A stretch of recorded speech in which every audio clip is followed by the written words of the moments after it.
Bismillahirrahmanirrahim. Assalamualaikum warahmatullahi wabarakatuh. Alhamdulillah, wassalatu wassalamu rasulillah. Ashhadu an la ilaha illallah wahdahu la syarika lah, wa ashhadu anna Muhammadan abduhu wa rasuluh la nabiyya ba'dah. Rabbi israh li sadri wa yassir li amri wahlul 'uqdatam min lisani yafqahu qawli. Segala puji bagi Allah yang telah memberikan kepada kita karunia kebaikan-kebaikan.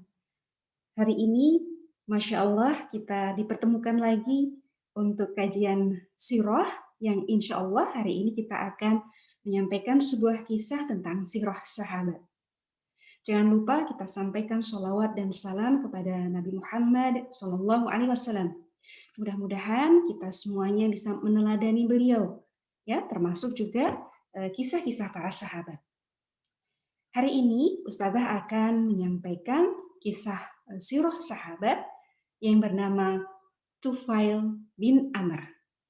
Adakah anak-anak yang sudah pernah mendengar kisah Tufail bin Amr? Barakallah. Ya, Tufail bin Amr ini adalah salah seorang sahabat yang bukan berasal dari golongan Quraisy. Dia pun tidak tinggal di Mekah ataupun berada di Madinah. Lalu, dari manakah dia?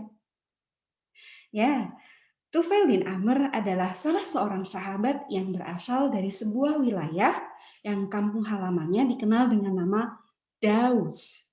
Namanya apa, anak-anak? Daus. Ya, maka Tufail bin Amr biasa disebut dengan nama Tufail bin Amr ad-Dausi, yang artinya Tufail bin Amr yang berasal dari Daus. Ya. Nah, anak-anak yang Allah rahmati, insya Allah ya, hari ini kita akan belajar banyak dari seorang sahabat yang bernama Tufail bin Amr ad-Dausi. Tufail ini kok bisa masuk Islam padahal tidak tinggal di Mekah, juga tidak tinggal di Madinah.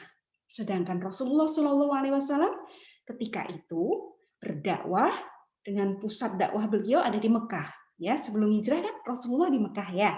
Baru nanti setelah hijrah beliau ada di Madinah. Lalu bagaimana Tufail bin Amr ad-Dausi ini bisa berjumpa dengan Islam, bertemu dengan Rasulullah SAW dan mengikuti agama Islam? Kita dengarkan yuk kisahnya. Baik, anak-anak yang Allah rahmati, silakan diambil dulu buku catatannya. Bagi yang belum siap dengan buku catatannya, ya, buku sirahnya disiapkan. Jikalau ada hal-hal yang penting yang harus dituliskan, silahkan dicatat dahulu poin-poinnya, ya. Nah, nanti setelah selesai mendengarkan kisah, anak-anak bisa mengulang kembali dengan menceritakan kisah yang sudah didengarkan, lalu dituliskan lagi di dalam buku sirahnya. Begitu ya. Baik. Tufail bin Amr ad-Dausi ketika itu di musim haji, biasanya ada pasar-pasar di sekitar Mekah yang aktif beroperasi.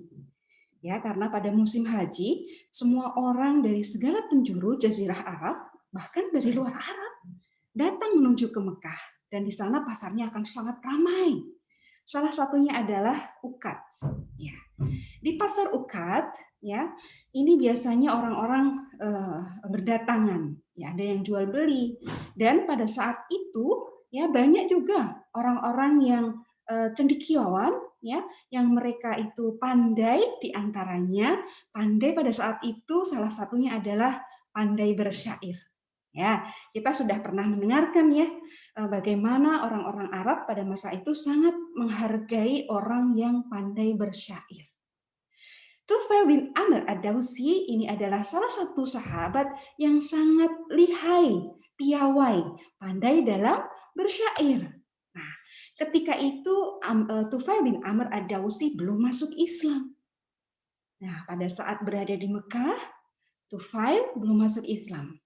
Tapi dakwah Rasulullah Shallallahu Alaihi Wasallam sudah mulai dilakukan secara terang-terangan, secara terbuka.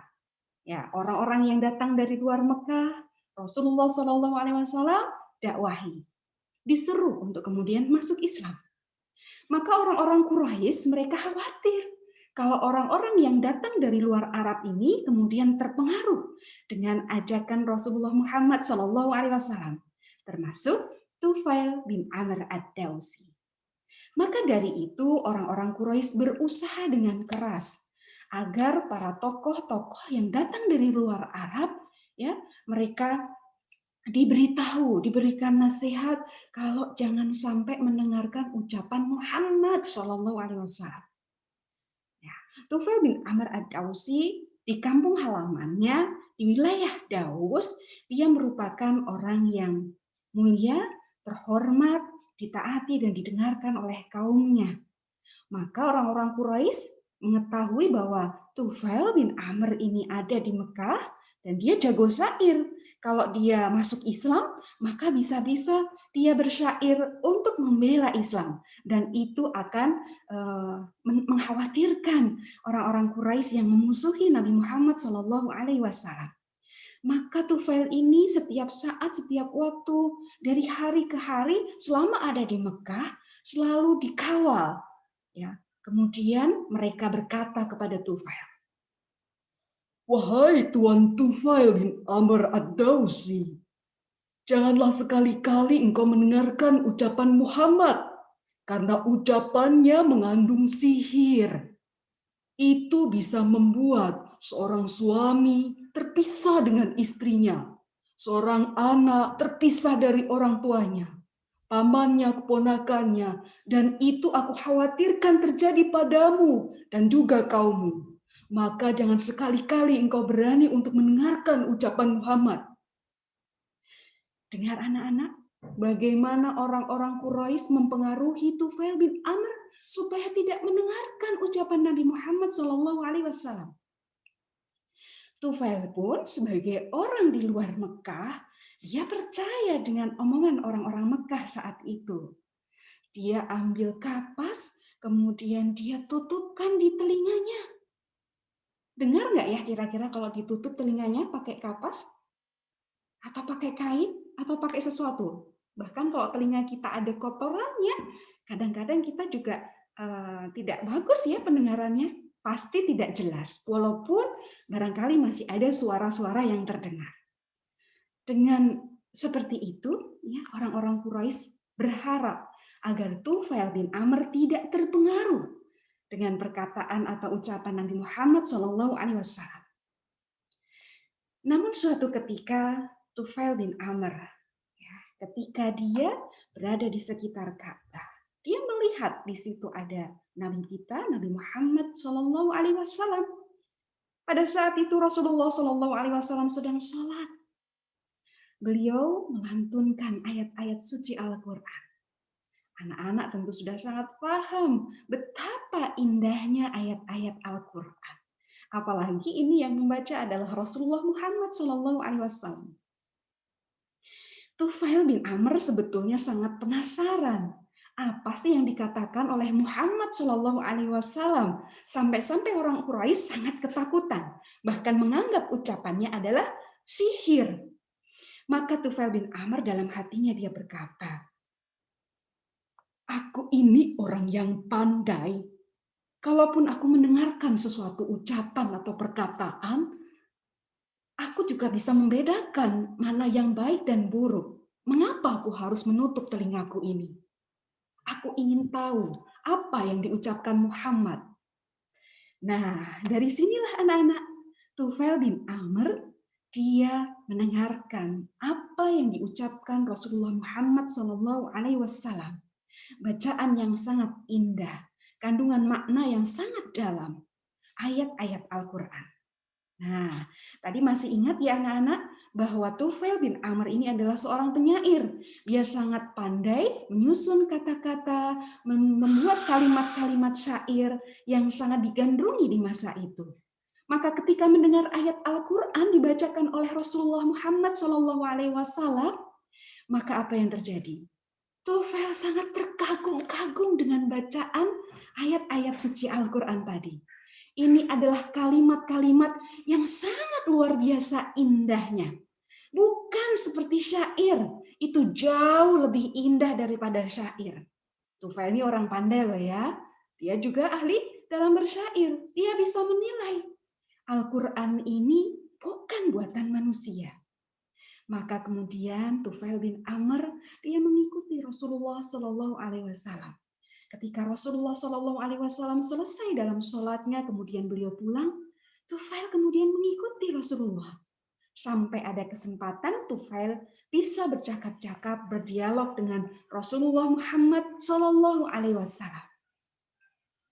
Tufail bertanya kepada Rasulullah Muhammad Shallallahu Alaihi Wasallam tentang apa yang dibacanya tadi, ya, kemudian bagaimana kandungan maknanya, maksudnya seperti apa, dan seterusnya dan seterusnya. Masya Allah anak-anak, disitulah hidayah Allah itu turun kepada seorang sahabat Tufail bin Amr yang tadinya memberi kapas di telinganya, menyuntui kapas di telinganya supaya tidak mendengar apa yang diucapkan oleh Nabi Muhammad SAW. Tapi ketika sekali saja dia mendengarkan Al-Quran, ya, dia membuka hatinya dengan perkataan-perkataan yang baik, maka Allah izinkan hidayah itu masuk ke dalam hatinya dan dia pun masuk Islam, anak-anak. Masya Allah, sedang ya. Nah, ini menjadi satu pelajaran yang sangat berharga untuk kita semuanya. Allah Subhanahu wa Ta'ala, ya, beliau, ya, Allah ini memuji orang-orang yang mau mendengarkan perkataan, mau mendengarkan nasihat, lalu mengikuti yang terbaik. Dan Al-Quran ini adalah perkataan-perkataan yang terbaik. Ya, ini adalah kalam Allah. Masya Allah. Ya, nih anak-anak kalau mendapati nasihat dari siapapun itu, ketika perkataan itu, ketika nasihat itu adalah kebaikan, maka ikuti. Karena Allah memuji orang-orang yang demikian. Ya, biasanya kalau di rumah siapa yang suka menasihati anak-anak? Ya, orang tua, ya, ayah bundanya, abi uminya, siapa lagi? Kakaknya bisa. Ya, bahkan adiknya juga bisa menasihati, ya, mengingatkan. Abang, ya tolong dong, itu sampahnya jangan dibuang sembarangan. Ya. Masya Allah. Adik juga bisa memberikan nasihat kepada orang yang lebih tua.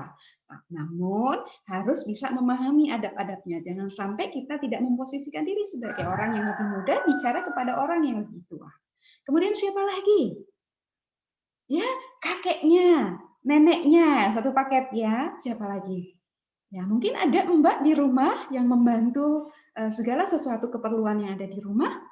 Ya, bisa. Khadimat kita. Ya, biarpun beliau ini adalah sebagai seorang khadimat, tetapi beliau ini juga orang yang tetap harus dihormati. Ketika memberikan perkataan yang baik ataupun nasihat, kita pun juga harus mendengarkan.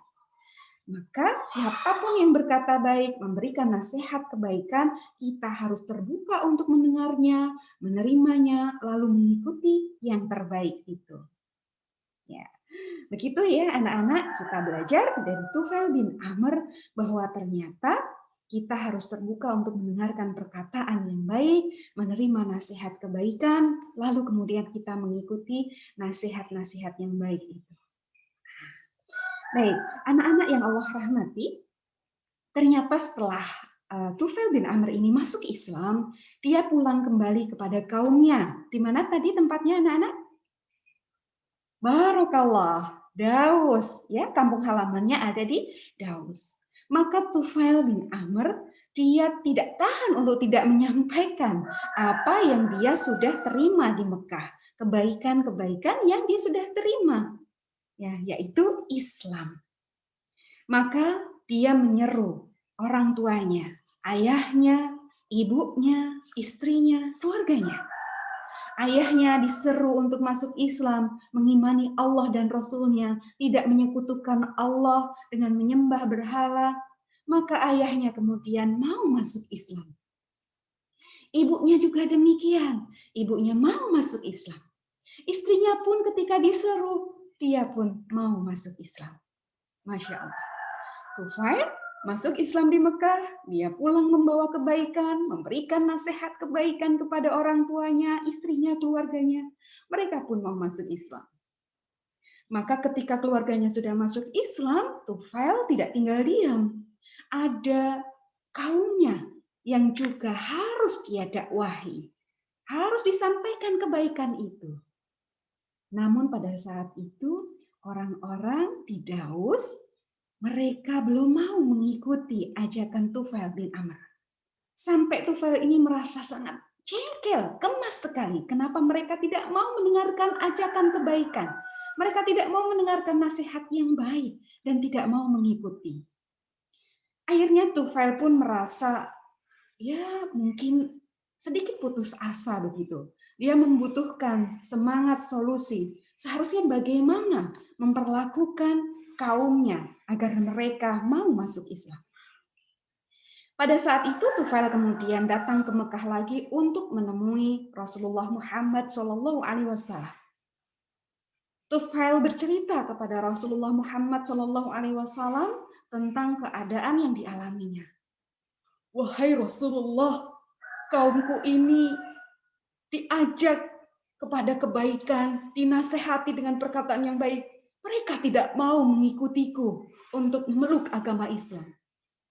Tolong, wahai Rasulullah, doakan kehancuran dan kebinasaan untuk orang-orang di Daus.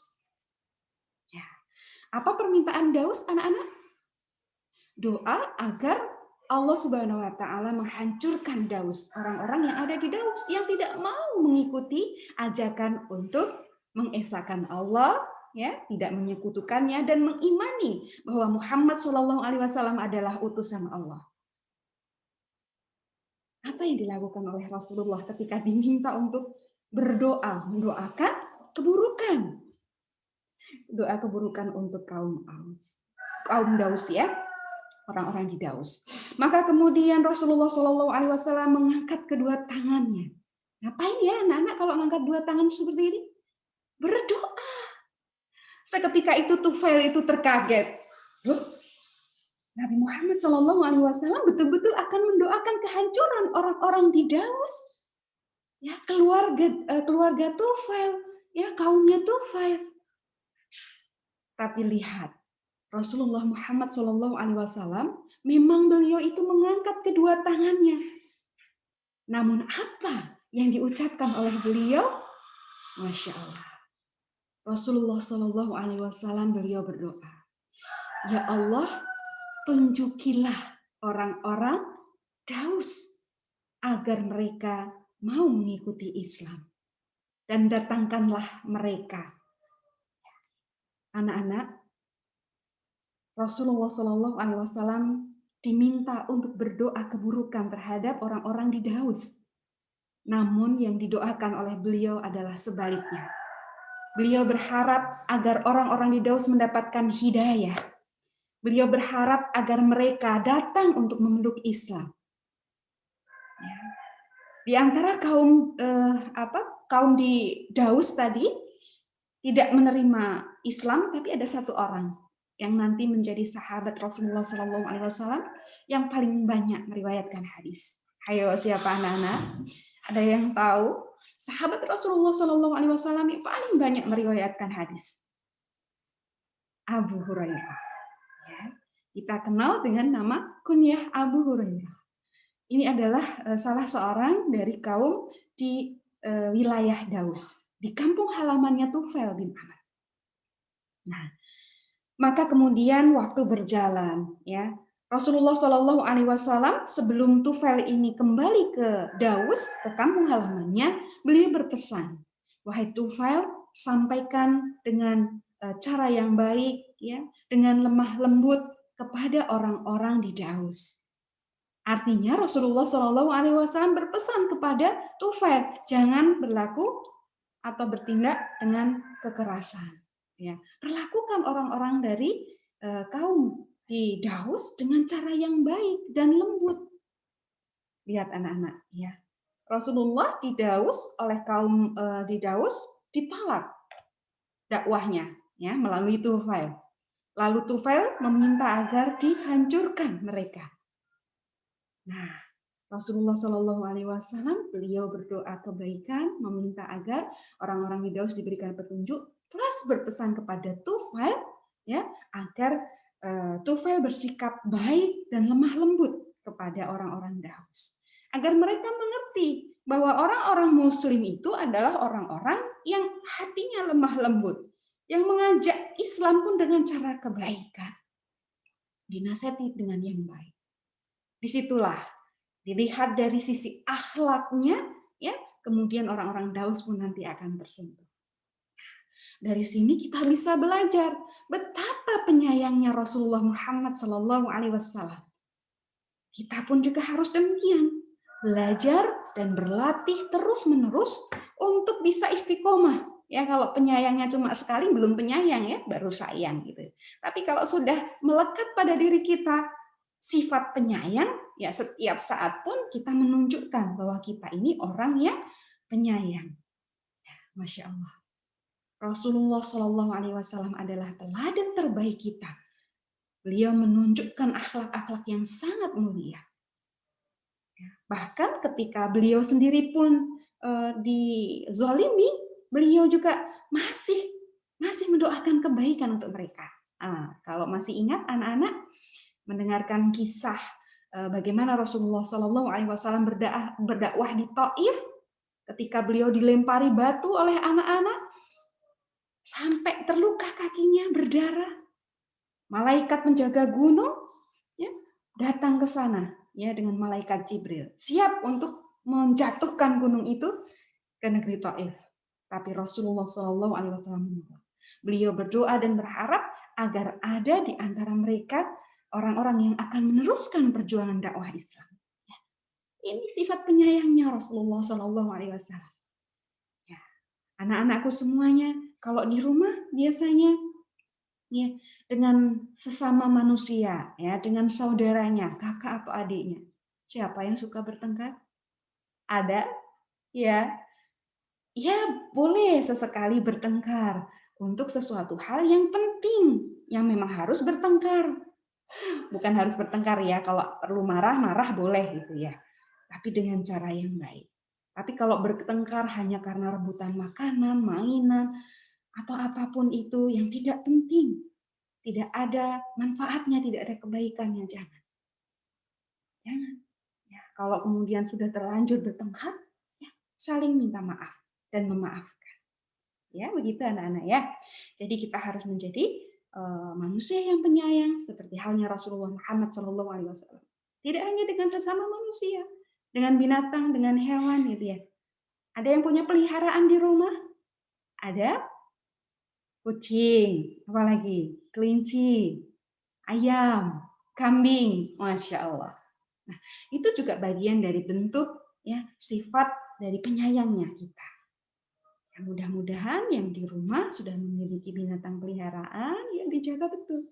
Kalau merasa tidak mampu, tidak perlu pelihara, tapi jangan menyakiti. Jangan menyakiti binatang. Oke. Itu ya anak-anak ya.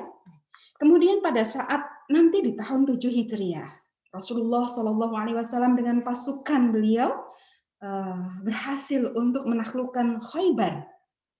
Khaybar ini adalah satu wilayah di utaranya Madinah yang memiliki begitu banyak ya hasil perkebunannya. Ini Khaybar ini dahulunya adalah tempat yang dimukimi oleh orang-orang Yahudi. Ya, Yahudi ketika itu yang mereka memprovokasi ya orang-orang Arab ya orang-orang Quraisy Mekah bergabung untuk menyerang dan mengepung Madinah.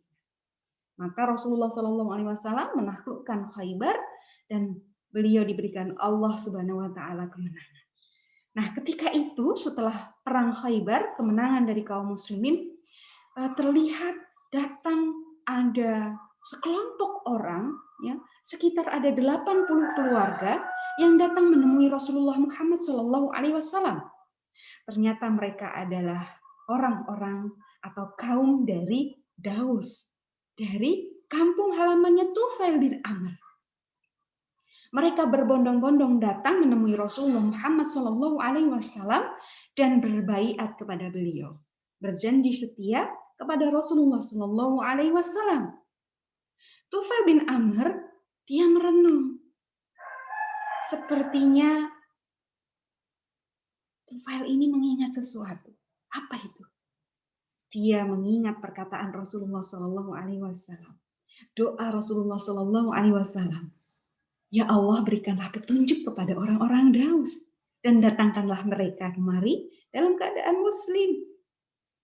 Dan ketika itu mayoritas dari orang-orang Daus itu sudah perwakilannya 80 keluarga datang menemui Rasulullah Shallallahu Alaihi Wasallam dalam keadaan Islam dan berbaiat setia kepada Rasulullah Muhammad Shallallahu Alaihi Wasallam. Masya Allah, senang sekali hati Tufail. Dia mengajak kaumnya masuk Islam, mengikuti kebaikan, dan pada akhirnya dengan cara yang lembut, dengan cara yang baik, orang-orang di Daus tadi yang awalnya menolak Islam, mereka kemudian mendengarkan perkataan, ya, nasihat yang baik dan mereka mengikuti yang terbaik itu. Anak-anak yang insya Allah rahmati, Tufail bin Amr terus saja ya istiqomah di dalam jalan dakwah. Bahkan anaknya ini anak yang solih, selalu ikut serta di dalam medan jihad. Ketika Rasulullah Shallallahu Alaihi Wasallam telah wafat, ada orang-orang yang murtad, ada juga yang mereka pengikut nabi palsu. Ya.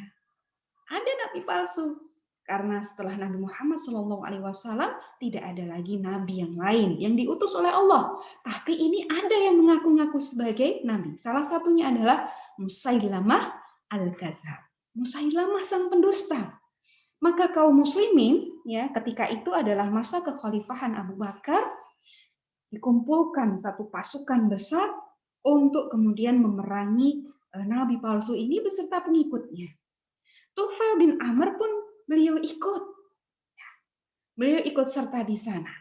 Ketika Tufail di sana, dia berjuang dengan sekuat tenaga. Pedangnya bukan untuk melindungi dirinya, tapi dirinya untuk melindungi pedangnya.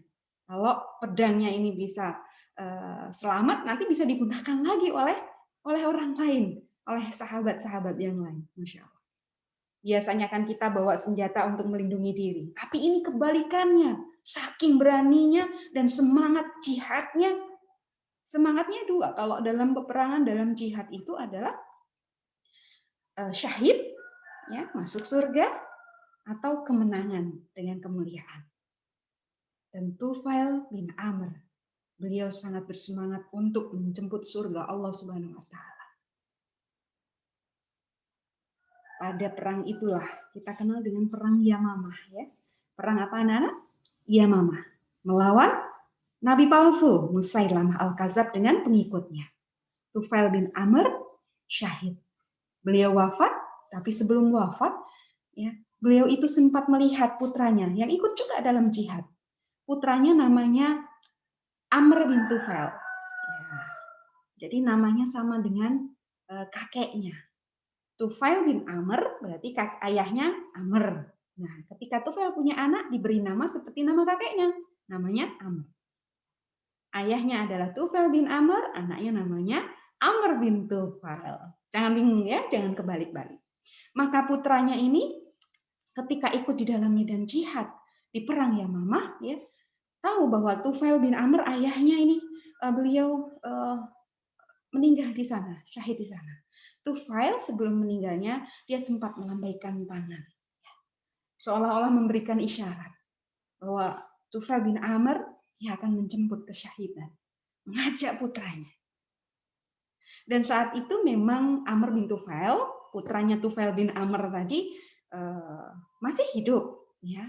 Beliau selamat di dalam perang Yamamah. Namun ketika nanti pada perang yang lainnya, yaitu perang Yarmuk di negeri Syam, akhirnya kemudian Amr bin Tufail ini pun syahid di sana dan akan berkumpul dengan ayahnya di surga. Masya Allah, anak ayahnya syahid, putranya syahid, ayah dan anak semuanya berada di dalam kebaikan. Nah, itulah yang kita harapkan. Semoga ya anak-anakku semuanya yang insya Allah rahmati selalu juga berada dalam kebaikan dengan kedua orang tuanya. Selalu berlomba-lomba untuk melakukan yang terbaik, amal-amal solih. Sehingga kelak insya Allah akan dikumpulkan kembali ke surga sekeluarga. Baik, itu tadi kisah singkat dari Tufail bin Amr. Semoga anak-anakku sekalian bisa memahami kisahnya secara runtut, memahami bagaimana kebaikan-kebaikan sahabat Tufail bin Amr, dan bagaimana mulianya Rasulullah Muhammad SAW, perjuangan para sahabat yang tidaklah mudah, tapi mereka bisa. Semangat keimanan yang ada di dalam diri mereka. Ya, kita tetap berusaha untuk meneladani Nabi Muhammad SAW dan para sahabat dari semua sisi. Ya, segala kebaikan yang ada pada beliau Muhammad SAW, Nabi kita yang paling kita cintai. Ya, mudah-mudahan Allah berikan segala kemudahan. Kita dibimbing, dimudahkan. Amin amin ya rabbal alamin. Baik, kita cukupkan terlebih dahulu kisah pada hari ini ya di kelas sirah kita. Semoga kita dipertemukan kembali di pertemuan yang akan datang. Kita tutup dengan hamdalah, istighfar dan doa kafaratul majlis. Alhamdulillahirabbil alamin, astaghfirullah wa atubu ilaih, astaghfirullah wa atubu ilaih, astaghfirullah wa atubu ilaih. Subhanakallahumma wa bihamdika asyhadu an la ilaha illa anta astaghfiruka wa atubu ilaih. Barakallahu fikum. Wassalamualaikum warahmatullahi wabarakatuh.